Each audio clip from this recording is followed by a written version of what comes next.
Alrighty, so welcome to the first pilot episode of Gimme a Sec Productions. This is Kane the Vandal. We're going to be playing Dark Souls 3. This is going to be the first playthrough we got going here.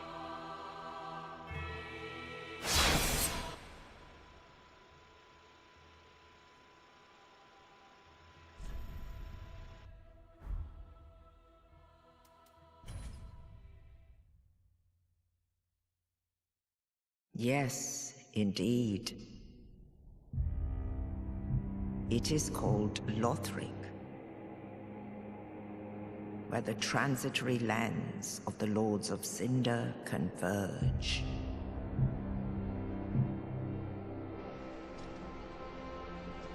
In venturing north, the pilgrims discover the truth of the old words. The fire fades, and the lords go without thrones.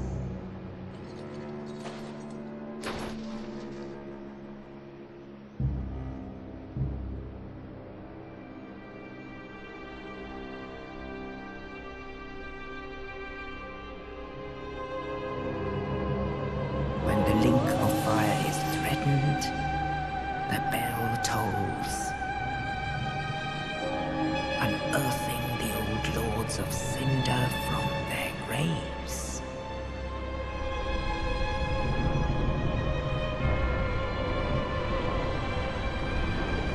Aldrich, saint of the deep,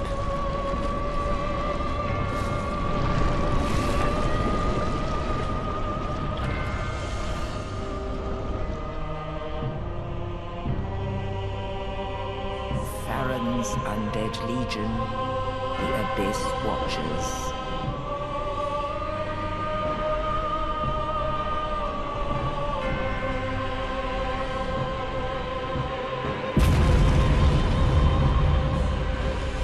And the reclusive lord of the profaned capital,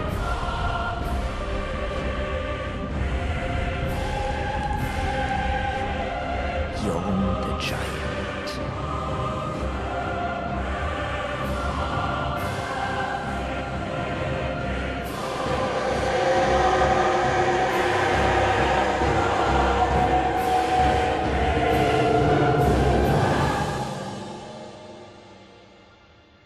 Only in truth, the lords will abandon their thrones.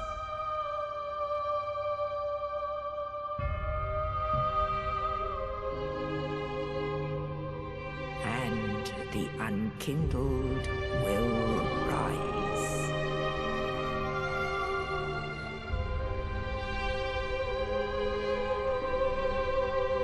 Nameless, accursed undead, unfit even to be cinder. And so it is that ash seeketh embers. Alrighty, so sorry about the audio quality for the microphone. Going to be working on fixing that soon, hopefully. We're going to be doing a strength build with this character, probably. Right now I'm doing post-commentary. I'm going to be basically doing whatever is convenient. I'm hoping to do more live commentary than anything, but at least to begin with, it might just be easier doing the post stuff. Going through here, we got the different classes.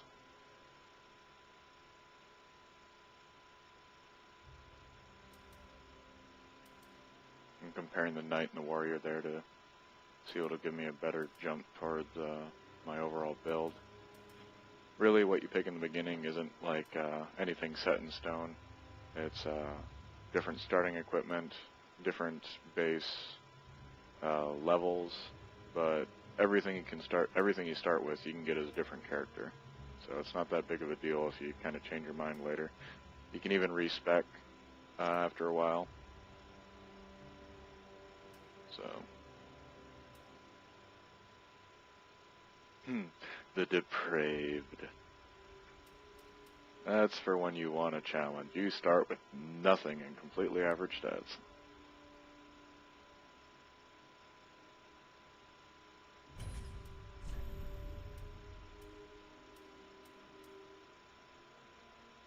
Here I'm looking through the different stuff, and I end up going with a fire gem because that gives you kind of a advantage early game.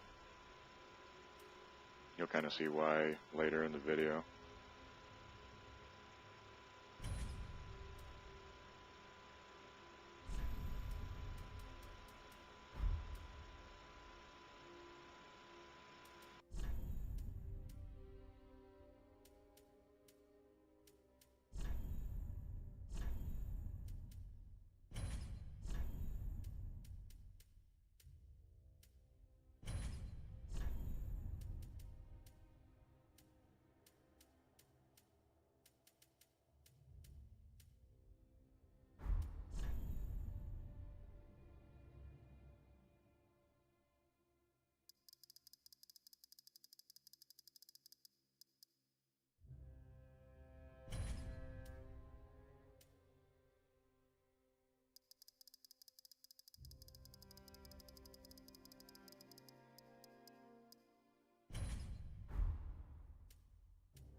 I feel like that haircut kind of makes it look like Jesse from Breaking Bad.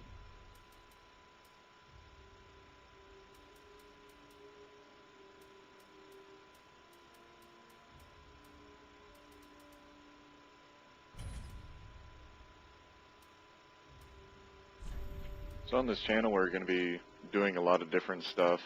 I can foresee doing a lot of videos kind of like this, doing some walkthroughs, some fun stuff like me and the co-host T-Fat. I can see us doing a lot of stuff like Rocket League, like we plan on doing that here in the pretty near future. Probably going to have a lot of fun with that, have a few friends join us, record some of the ridiculousness.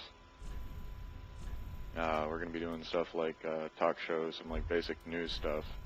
Pretty much going to be whatever we feel like can be fun and be enjoyable for our crowd that we might eventually someday have.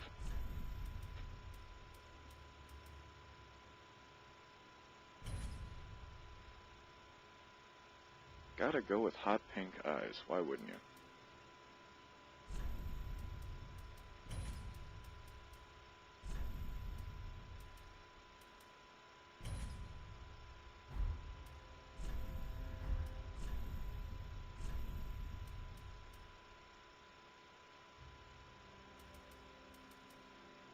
I'm going through all this stuff just to get like, for anyone who's starting Dark Souls 3 off from scratch, I just wanted to show everything basically. I'm gonna try and not really cut anything out except for maybe some farming that doesn't advance any storyline, stuff like that. But otherwise I plan on pretty much showing everything. One thing that's really nice about Dark Souls 3 especially, but with the franchise in general, it's really fun messing around with the lore, because there's so many things that are very insinuated, like it's very open to interpretation, and I have a lot of fun with that. That's one of the biggest things for me playing the series. It's kind of funny, I went through like the whole franchise within the span of like 2 months.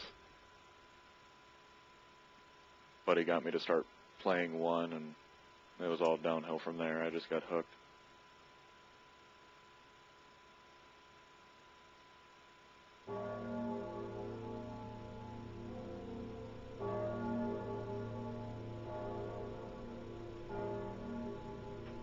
Ominous starting spawn is ominous.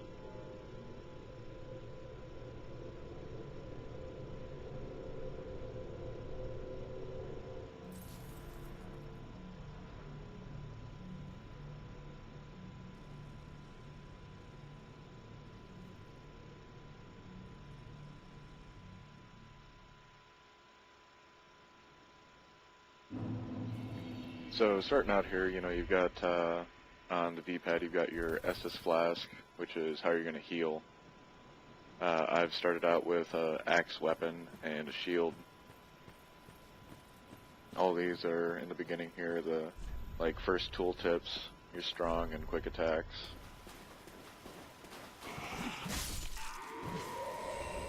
It's been a while since I've played Dark Souls, so the rustiness definitely shows in this first episode, but I'll get back into it pretty quick.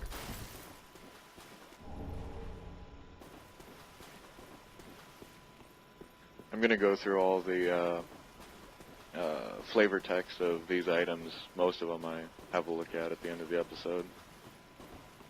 This basin here that's cracked with the item in front of it, you got to pay attention to that because you'll see a lot of these. Nothing is necessarily said about them, but there's a lot of fun speculation we can have with them based upon the previous games. But we'll save that for later. For anyone who's actually using this as a walkthrough, I'm going to try and avoid giving anything away too quickly. But first couple games I'm going to consider free reign as far as stuff goes. I'll give a quick warning that if it's referencing something from one of the previous games, I'm going to go ahead and let it fly. Bastard over here with the crossbow. Now this guy over here, I'm going to save him for later. It's something I could definitely fight, but it would just be tedious and it would have eaten up a lot of time. And like I said, I want to try and avoid really cutting stuff out.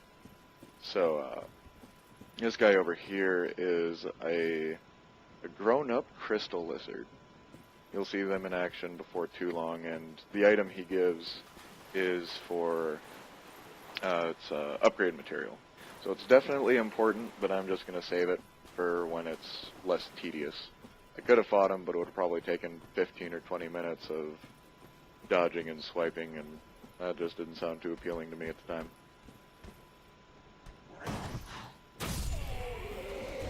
One of the reasons I decided to start for my first video with Dark Souls 3 is since the oh so important kick. That is actually really useful, at least PvE. PvP, not so much. But one of the reasons I decided to start with Dark Souls 3 here is since, for anyone who doesn't know, at the time of this video at least, they just recently announced the DLC. So my plan is to get through the main story before that happens with this character at least, and then hopefully do a lot of recording of some of the DLC. At least that's the idea. And if you're new to the Dark Souls franchise, be ready for a lot of really beautiful landscapes. They do some really cool stuff.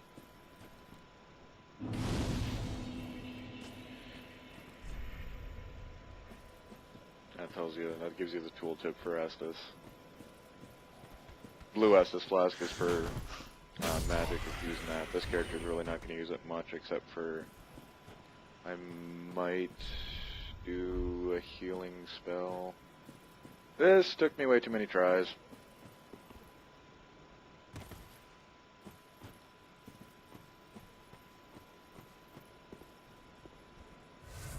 This here is one of the most useful things, doing a, if you're using a controller at least, an R2 attack, jumping forward / attack.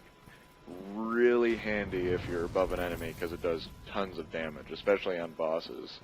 A lot of times many times they'll set up an arena that a boss is in, specifically so you can use that kind of attack on them. If you played Dark Souls 1, they show that to you with the very first boss, right in the beginning of the game. Jump down on an asylum demon and stab your sword right into its face. Now, besides missing the jump, there was a reason I came through and killed these guys. Oh, there's miss number 2. There was a reason I was killing these guys first, because I wanted to get that item that was kind of out of the way and go back and heal at the bonfire. Which I would have already done if I could jump worth a darn. Ah, success. 3rd time's a charm. And that's a Titanite shard. That's pretty basic upgrade material that you'll find yourself farming a bit later on. Eventually you can buy it, which is frickin' wonderful. So now I'm going to go back and rest since I'm down in Estus. That'll make my life easier for the boss coming up here. One thing worth knowing for him, for one thing, if you're new to Dark Souls in general, this first boss definitely is a Dark Souls introduction. They definitely don't hold your hand with him. He's pretty rough if you're not used to Dark Souls. It definitely gets you into the dodging and everything like that. I always had a hard time with him. Even like at my peak of Dark Souls prowess, this first boss coming up here took me quite a few tries. And fire bombs. And this is something else about Dark Souls. Frequently, they will give you what you need if you realize you need it. Those fire bombs are pretty handy if you don't start off with a sorcerer or pyromancer. And I'll point out why when we get into the battle. Luckily enough, I got this guy in the first try. I figured he was going to kick my ass this first time around because my first playthrough of it, I think it took me like 8 tries to get past him, so I was surprised with myself that I did as well as I did, especially since I haven't played Dark Souls 3 here in a few weeks. Got the rest thing from that. And as you notice, every time you stop at a bonfire, enemies will respawn. Doesn't count for bosses. And there's a couple other minor exceptions, but they're not very noteworthy. And here I forgot until this point that I wanted to turn the online play off, but that won't take effect till the next episode anyway. Gonna try and do this all on my own outside of in-game summons, but there's a few bosses that I suck at that I might need other player help with. But gonna try like hell. We'll see what we can do.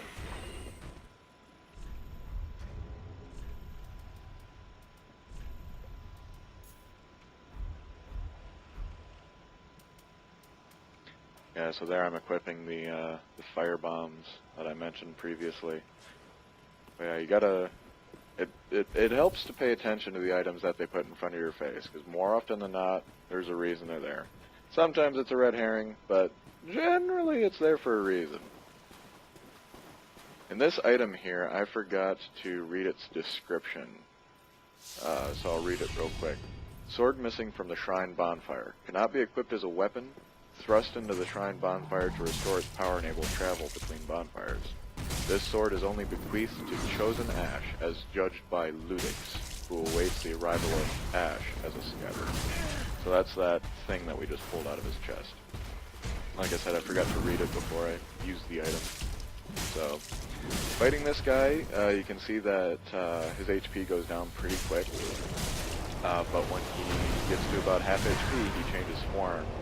He gets pretty formidable at that point. And here you see me using the fire bombs, and they do pretty nice damage, and it gives you that ranged ability. And being able to keep like a medium range with this guy is definitely pretty nice. If you happen to start out with a sorcerer or a pyromancer, you have more than enough magic to just blast the hell out of him, and you can have a pretty easy time with it. If you're starting out with melee, it's gonna take you a bit to get used to it, especially if this is your first foray into Dark Souls. It can be a little rough. Don't be too mad if it takes you a few tries. He's definitely a pretty formidable first boss, but once you get the hang of him, it's not too bad. But that can be said for pretty much any of the bosses in the game, really.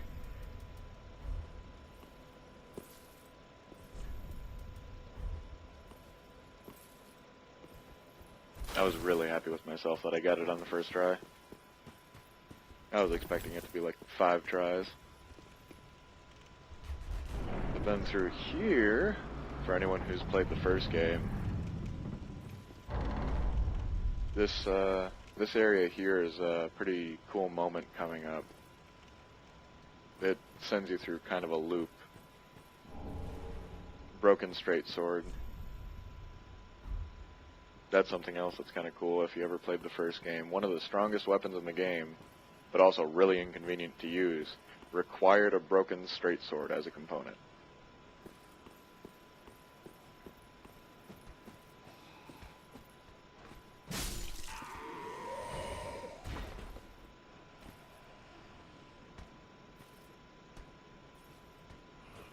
Right here, this is where the kit can become handy.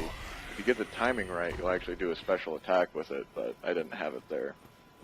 Later in this episode, I think I used it better. Either that or it might have been in the beginning of the next episode, I can't remember.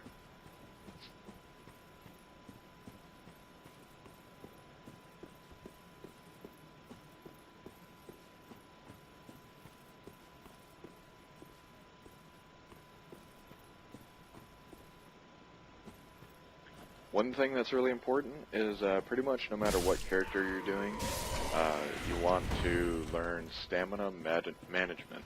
That green bar we've got up there, pretty much anything you do is going to affect your stamina. If you're holding up a shield and you get hit, drains your stamina. Swing your sword, drains your stamina. Use magic, drains your stamina. So one thing that I don't think I knew about until like far into my playthrough of the first game, and makes your life way easier once you realize, is if your stamina is recharging, it recharges faster when your shield is down. So only have it up if you really need to, or if you're coming around like a blind corner. But this here, Firelink Shrine, for anyone who's played the first game, your first run through of this, you're like, what's going on? I'm a firekeeper. I tend to the flame and tend to thee. The lords have left their thrones and must be delivered to them. To this end I am at thy side. Very well. Then touch the darkness within me. Take nourishment from these sovereignless souls. So souls are the basic currency. You're going to use those to get items, level up, everything like that. So we see here I'm raising my vitality, which is going to help my equip load, and my strength, which is going to be my predominant weapon stat. But yeah, the cool thing about Firelink is if you played the first game, the second area you go to also happens to be called Firelink. And there's some interesting lore and speculation we'll get into later about that, like later on in the playthrough, but not really important right now. Ashen One, to be unkindled is to be a vessel for souls. Sovereignless souls will become thy strength. I will show thee how. Ashen One, bring me souls plucked from their vessels. Ashen One, to be farewell, I may the flame.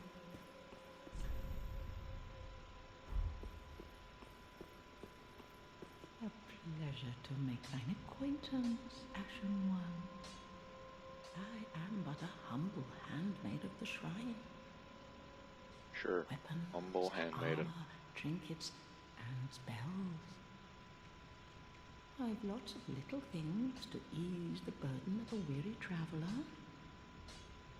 And yes, I'm undead too, but not so charitable as to give my goods away. Ashen One, fetch souls and bring them to me. As is thy wont, no?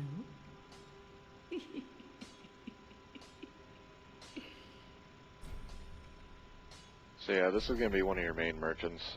You can upgrade what she's got through items called Umbral Ashes.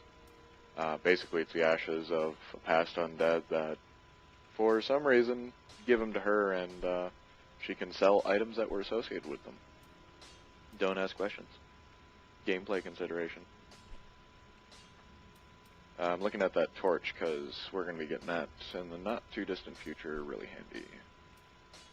Chain armor, depending on what character you started out with, it's nice to switch to that fairly soon, though it is a little on the heavy side. Be sure to bring more souls. More souls! This guy over here. Another interesting reference if you played the first game. Well, a newcomer, I see. I am Andre, I serve at this shrine as a humble smith, forging weapons. You're in search of the Lords of Cinder, I trust? No, I'm just here For sightseeing. some journey, I'd wager. You'll require good arms. Let me smith you weapons. I am a smith. Such is my purpose. So here you've got reinforcing your weapons, which is going to upgrade their basic damages. Infusing involves like that fire gem I started out with, and other gems that do different things. Repairing, resting at a bonfire automatically repairs your stuff, so you won't have to use that very often. Allotting Estus, that's going to be switching how much of the 2 Estuses you have. And see, there's the fire gem that's infusing. Since my character is not going to be using much magic, I'm not going to bother with really any Ashen Estus. And then reinforcing Estus, when you get shards, which pick one up in the next episode, they increase your total number. I don't want Total number of Estus. So to the left and right here, we don't really have any people yet. Depending on how you play, you'll find more NPCs and come across some. And this scene here with the 5 thrones I've always thought was pretty cool. And you're kind of checking it out, and you realize, oh, hey, there's someone sitting in one of those. Scrawny little bastard. This guy over here is pretty interesting too. Ah, another one roused from the sleep of death. Well, you're not alone. We unkindled are worthless. Can't even die right. Gives me conniptions. And they'd have us seek the Lords of Cinder and return them to their moulding thrones. But we're talking true legends with the metal to link the fire. We're not fit to lick their boots. I think our friend has some Don't you self-esteem think? issues.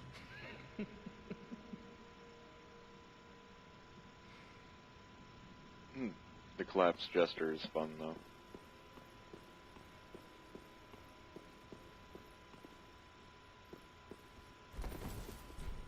So here we've got Yorm the Giant of the Profane Capital, one of the Lords of Cinder. The Watchers of the Abyss. The main attraction, Holy King Lothric, the last hope of his line.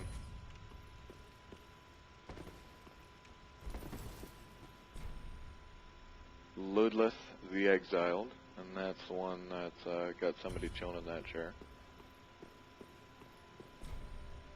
And Saint Aldridge of the Deep. Now this, I thought, was humorous as hell. This is a message from another player. If only I had a right leg, and then a left leg. And you look at the poor guy, and it really doesn't seem like he has any. All that unkindled, and a seeker of lords. I am Ludleth of Corland. Look not in bewilderment as I say. I linked the fire long ago, becoming the Lord of Cinder.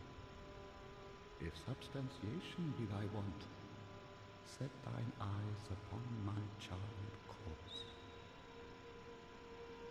This sad cadaver, no need to be coy. Have a closer look. This guy's really handy for Knowest what's thou later. of our purpose? 5 thrones will take 5 lords as kindling for the linking of the fire. The fast-fading flame must be licked to preserve this world. A reenactment of the first linking of the fire. So it is, I became a Lord of Cinder. I may be but small, but I will die a Colossus. I like how he kind of makes it sound like it's a play. So I may... Now. Reenactment of the linking of the first flame. And this is the coiled sword that we pulled out of Eudix. This is the item that I forgot to read that I read before the fight.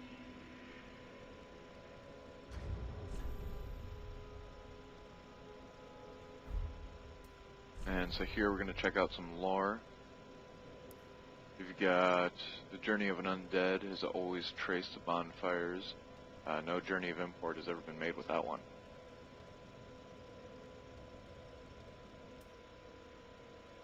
Quite befitting of unkindled, an ashen Estus blast turns a bonfire's heat cold. And that's the one for the magic. And then fire damage, which differs from physical damage, is highly effective against creatures of flesh, beasts, and other foes that might naturally have cause to fear fire. Bonfires are sustained by bones of the undead.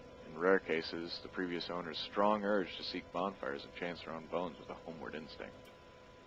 The reason that we're hollowed: carriers of the dark sign are reborn after death and eventually lose their minds, turning hollow. Something really fun about this is you can use it and it'll return you to a bonfire. It will cost all your souls though. Homeward Bone doesn't use up souls, so if you're desperate. So these here are just hard souls. Use those to get loose souls, which are for currency.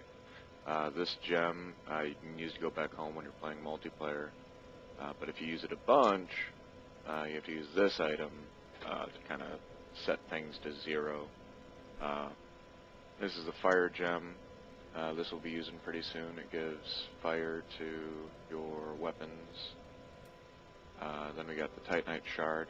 Titanite shards are a fragment of legendary slabs. Titanite is etched into weapons to reinforce. Don't have any keys yet. That's the broken sword. Doesn't really have any lore to it. Only a hollow would choose to fight with this.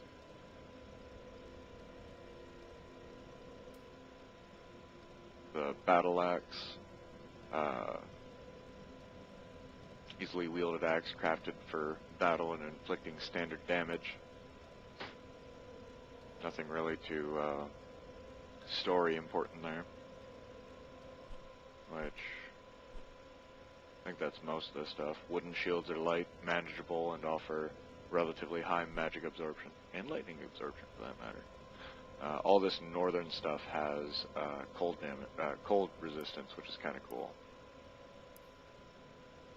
There I was checking to see how much it was. It's pretty decent for like starting equipment. I didn't realize it was like that.